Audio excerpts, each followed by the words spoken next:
Para pendengar yang kami hormati, selamat berjumpa kembali dengan RPM, Reform Broadcasting Ministry.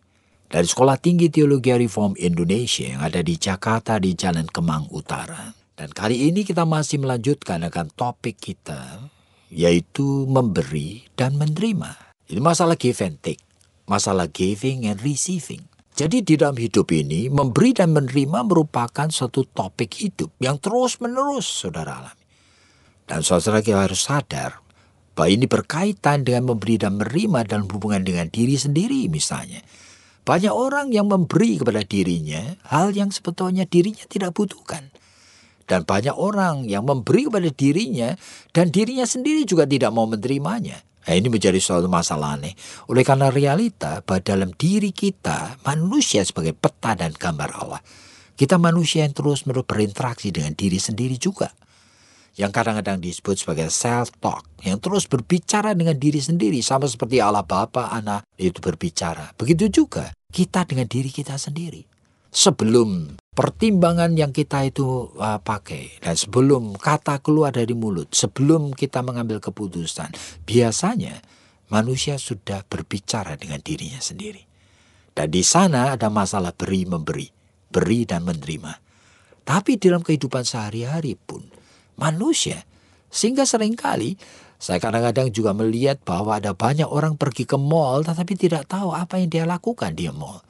Sehingga dia kadang-kadang bingung mau makan apa siang itu. Dan kemudian oleh karena waktu yang terbatas dia makan asal duduk dan makan, padahal dia sedang memberi kepada diri sendiri yang dia sendiri tidak senang dan tidak mau. Dia sebenarnya tidak ingin makan makanan itu, tetapi waktu membuat dia akhirnya memesan makanan itu dan dia sebetulnya itu tidak puas dan tidak senang. Jadi memberi diri sendiri dan menerima pemberian dari diri sendiri itu juga tidak selalu lancar. Oleh karena transaksinya tidak selalu berakhir dengan win-win transaction. Dan bayangkan, seorang yang tidak puas dalam hal yang kecil saja, itu sudah memberikan input di dalam jiwanya, kegelisahan, ketidaksenangan, ketidakbahagiaan. Sehingga habis dia melakukan pemberian dan penerimaan yang tidak memuaskan itu. Sebagian daripada jiwanya tidak ready, tidak siap untuk menjadi berkat bagi orang lain. Aneh sekali manusia. Dan itulah yang terjadi. Jadi hal memberi dan menerima itu termasuk juga memberi dan menerima dengan diri sendiri. Tetapi juga memberi dan menerima kadang-kadang dikaitkan dengan Tuhan. Bahkan kita itu kadang-kadang mau memberi sesuatu kepada Tuhan yang Tuhan tidak mau. Atau kita mau menerima sesuatu dari Tuhan, kita sendiri tidak mau menerima itu. Kadang-kadang sama seperti Yunus yang diberikan kepada Tuhan hak istimewa untuk bisa mengabarkan Injil kepada orang-orang di Ninawi. Dia tidak mau. Jadi ini hak istimewa. Dipakai Tuhan. Dan kalau sudah perhatikan dalam kitab Yunus, itu mana ada orang diberikan hak istimewa sampai satu kali khotbah yang bertobat seluruh kota. Itu ajaib sekali. Tetapi Yunus tidak mau menerima pemberian Allah itu. Dan saudara, jadi pemberian Allah termasuk pemberian Allah yang maha dahsyat, keselamatan di dalam Tuhan Yesus. Itu seringkali masih diterima setengah hati. Bahkan anugerah Roh Kudus. Sehingga seringkali Roh Kudus yang diberikan Allah kepada kita, kita tidak mau terima. Sehingga kita menduka citakan Roh Kudus, kita memadamkan suara Roh Kudus. Oleh karena apa? Kita sebenarnya tidak mau terima. Nah ini. Jadi ini masalah memberi dan menerima itu dalam kaitan dengan diri, kaitan dengan Tuhan, seringkali tidak menghasilkan win-win transaction. Apalagi dalam hubungan sesama manusia. Jadi kali ini kita akan fokuskan akan pembicaraan ini di dalam kata bahwa memberi dan menerima itu harus sacrificial. Jadi memberi itu suatu sacrificial gift.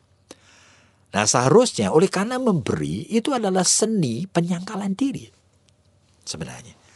Jadi manusia yang bisa betul-betul memberi sebagai penyangkalan diri itu memberi sesuatu yang kemungkinan besar membangun akan diri orang lain. Jadi sama seperti dalam Alkitab disebutkan bahwa Tuhan sendiri senang sekali seorang janda yang memberi 2 peser itu karena penyangkalan diri. Tuhan senang sekali kepada Zakius yang bertobat, kemudian berjanji memberi setengah dari hartanya. Bahkan yang pernah diperas 4 kali dia kembalikan. Sacrificial gift, memberi sebagai penyangkalan diri, sebagai pengorbanan diri. Itu adalah hasil dari pertobatan, hasil dari kesadaran diri, hasil dari penemuan bahwa dirinya sebetulnya itu diri yang sangat beruntung karena mendapatkan kasih karunia yang besar dari Tuhan. Sehingga orang seperti ini dia itu akan memberi dengan sukarela. Nah itulah, jadi pemberian yang sejati yang bisa membangun orang lain sebetulnya itu sacrificial gift. Jadi kalau orang memberi bukan sacrificial, itu memberi dari apa? Kelebihannya. Jadi orang tersebut tidak mendapatkan berkat apa-apa dari Tuhan oleh karena kelebihannya. Jadi orang mempunyai miliaran, dia memberi kepada pelayanan Tuhan itu hanya misalnya aja 100 juta, nothing. Oleh karena ini bukan sacrificial sebetulnya. Jadi orang yang seperti itu, berkatnya juga menjadi kecil. Oleh karena apa? Oleh karena Tuhan sebetulnya menilai hati yang memberi. Betul-betul sacrificial atau tidak. Waduh, melihat akan seni hidup yang seperti ini, banyak orang Kristen kemudian mencoba untuk takut dan mencoba menghindar. Oleh karena apa? Ya takut kalau merasa nanti dirugikan. Karena belum mengerti. Jadi mari kita dengar apa yang Ibu Esther mau katakan. Ya Pak, sebetulnya menarik ya. Tadi Bapak mengatakan bahwa kalau memberi itu bukan merupakan suatu penyangkalan diri, maka berkatnya itu kecil. Padahal berapa banyak orang yang tahu begitu Pak mengenai prinsip ini. Bahwa kalau memberi bukan dari penyangkalan diri, itu berkatnya kecil. Dari mana orang bisa tahu Pak? Karena kebanyakan kan orang pikir cuma jumlahnya saja. Jadi misalnya bagi seorang, seperti tadi Bapak katakan, bagi seorang yang mempunyai keuntungan yang sangat besar, lalu kemudian dia menyumbang kepada gereja itu 100 juta, itu kan sudah menimbulkan perasaan wah begitu. Waduh, hebat ya orang ini. Padahal dia bukan dari penyangkalan dirinya. Nah bagaimana orang ini juga bisa tahu begitu, bahwa itu harus keluar dari penyangkalan diri. Dari mana Pak? Sebetulnya hati nurani manusia itu menjadi tahta Roh Kudus. Itu artinya bagi orang percaya hati nurani begitu bertemu dengan firman Tuhan itu kemudian melahirkan buah-buah kebenaran yang seperti ini. Jadi pengertiannya itu baru muncul itu jikalau orang percaya biasa bergaul dengan firman Tuhan. Jadi kalau tidak biasa bergaul dengan firman Tuhan, kesadaran diri seperti ini yang tidak ada. Ya inilah persoalannya. Jadi sebetulnya perlu sekali kita waspada, oleh karena sebenarnya Tuhan itu memperlakukan setiap anak-anaknya dengan sangat istimewa. Sehingga kepada mereka Tuhan memberikan banyak sekali kekayaan surgawi. Yang sampai kita itu bingung. Kenapa? Hal yang begitu indah dan luar biasa akhirnya disingkap-singkapkan kepada kita. Dan Yohanes pasal 15 kan Tuhan mengatakan, oleh karena kamu sahabatku. Kamu bukan hamba. Kalau hamba cuma melakukan apa yang diwajibkan tuannya. Tapi kamu sahabatku. Segala sesuatu yang aku dengar dari Bapakku, aku akan katakan kepadamu. Jadi kita itu diperlakukan dengan sangat istimewa. Makanya sekali lagi kita harus tahu bahwa memberi bagi anak Tuhan itu mencontoh Allah yang memberi. Nah Allah yang memberi itu Allah yang mengorbankan diri. Sehingga memberikan putranya yang tunggal, Yesus Kristus. Datang sebagai manusia, mati di atas kayu salib. Menggantikan kita Dia yang tidak seharusnya, sekarang dia harus memikul beban itu. Dia sebenarnya tidak selayaknya dia mengambil posisi kita. Tapi dia membuat dirinya seolah-olah layak untuk menerima itu. Jadi dari mana sih Pak orang itu lalu kemudian seperti tadi Bapak katakan harus bergaul dengan Tuhan, kan begitu, supaya atau bergaul dengan firman supaya kesadaran itu lalu kemudian muncul. Tapi kan kesadaran itu kalau tidak diikuti dengan tindakan itu kan lupa. Kesadaran tidak diikuti dengan latihan itu juga orang dengan cepat sekali itu akan lupa begitu. Apalagi mendengar seperti tadi yang Bapak katakan, waduh, kayaknya yang Tuhan sediakan untuk kita-kita itu sangat berlimpah. Itu kan di dalam tanda kutip belum tentu itu berlimpah di dalam materi. Tetapi kekayaan rohani yang Tuhan itu sediakan, kan begitu Pak? Iya. Jadi kekayaan rohani yang Tuhan sediakan itu tidak terbatas sebetulnya. Makanya kadang-kadang itu kita heran ya, begitu mulai bergaul dengan Tuhan, baca Alkitab itu terus-menerus mengalir dan disingkapkan hal-hal yang baru. Yang sebelumnya kita tidak pernah pikirkan atau kita lupa atau kita tidak tahu bahkan sama sekali mengenai itu. Tiba-tiba muncul aja. Jadi itu disediakan Tuhan bagi orang yang mengasihi Dia. Jadi kalau begitu Pak, kan sebetulnya itu janda yang miskin tadi yang memberikan 2 peser, yang berarti seluruh kehidupannya, itu kan oleh karena dia tidak memikirkan lagi nanti besok pagi mau apa. Nah, iya. Seolah-olah itu seperti dia. Jadi dia digerakkan oleh Roh Kudus sehingga dia itu melihat bahwa melayani seorang hamba Tuhan, dia tidak usah takut nantinya akan seperti jadi apa. Jadi tepung yang segenggam itu dia berikan itu, setelah itu apa? Dia tidak takut lagi. Jadi itu merupakan sesuatu yang ajaib. Seperti ini tidak natural. Jadi sesuatu yang ajaib tidak bisa kita cuma contoh-contoh, tidak bisa begitu. Sesuatu yang ajaib kita harus tahu sumbernya dari mana. Jadi sesuatu ajaib sumbernya hanya dari surga, dari Roh Kudus. Dan kita seharusnya belajar menempel kepada pokok anggur yang benar itu. Supaya pengalaman yang mirip atau sama itu suatu saat kita alami. Dan kita mulai mengalaminya dengan latihan bertahap. Jadi kita mulai berani, misalnya suami memberi sesuatu kepada istrinya tapi sacrificial. Berarti menyangkali diri, berarti tidak mengutamakan keakuannya, berarti bukan hanya untuk kepentingannya sendiri. Nah itu mulai sacrificial. Istri juga begitu terhadap suami. Orang tua terhadap anak, anak terhadap orang tua, menantu terhadap mertua, lalu kita terhadap orang lain. Nah itu memberi yang sacrificial sepertinya bisa dilatih. Dan dengan latihan itu secara bertahap Roh Kudus mulai membentuk kita. Sehingga saya percaya sekali, jikalau ada janda di Sarfat itu bisa mengalami itu. Oleh karena Alkitab itu ingin supaya menjadi contoh kepada kita. Bagi kita setiap anak Tuhan.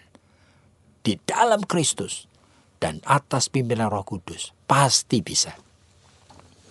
Jadi sebetulnya yang Tuhan sediakan itu sebetulnya suatu hak istimewa ya sebetulnya untuk memberi itu. Jadi memberi dengan penyangkalan diri itu sebetulnya juga bukan kekuatan dari kita. Tapi sebetulnya adalah satu anugerah dari Tuhan. Sehingga itu bukan soal kita hanya mencontoh seperti itu. Kalau mencontoh itu nanti kekuatan kita sendiri. Dan itu barangkali cuma 0,01% orang. Dan kebetulan orang itu tidak terlalu cinta uang. Nah, dan dia orangnya tuh tidak peduli. Bahkan orang itu barangkali pengen mati aja. Nah, sehingga memberi itu tidak mikir dia. Nah, itu tidak sama dengan pemberian seorang janda yang digerakkan oleh Roh Kudus. Tidak sama. Jadi ini sebetulnya merupakan suatu buah daripada roh di dalam kehidupan yang melihat bahwa orang yang menerima itu lebih lebih worth it, itu lebih berharga daripada yang memberi. Apa seperti itu, Pak? Dan itu sebetulnya bukan natural. Manusia naturnya tidak begitu. Manusia naturnya itu egois. Manusia naturnya itu pengen diberi sesuai dengan apa yang dia mau. Selalu merasa kurang, selalu merasa tidak cukup. Sehingga tidak natural jika manusia itu sacrificial di dalam memberi. Tidak natural. Jadi berarti tanpa sebetulnya anugerah Tuhan, tanpa gerakan daripada Roh Kudus, sebetulnya tidak ada kebaikan daripada manusia ini untuk memberikan secara sacrificial atau memberikan dengan penyangkalan diri. Iya, oleh karena yang memberikan contoh penyangkalan diri itu adalah Kristus Yesus sendiri, Tuhan kita. Yang disebutkan dalam Filipi pasal 2 ayat 7 itu bahwa dia mengosongkan dirinya. Dan di dalam Matius pasal 18 dia mengampuni dengan tidak terbatas. Sehingga orang yang utang sampai begitu banyaknya. 10.000 talenta. Nah, dikatakan semuanya dihapuskan utangnya. Jadi saudara para pendengar yang dikasihi Tuhan, kita untuk beberapa sesi ini sudah berbicara mengenai memberi dan menerima. Masalah give and take ini. Masalah giving and receiving ini.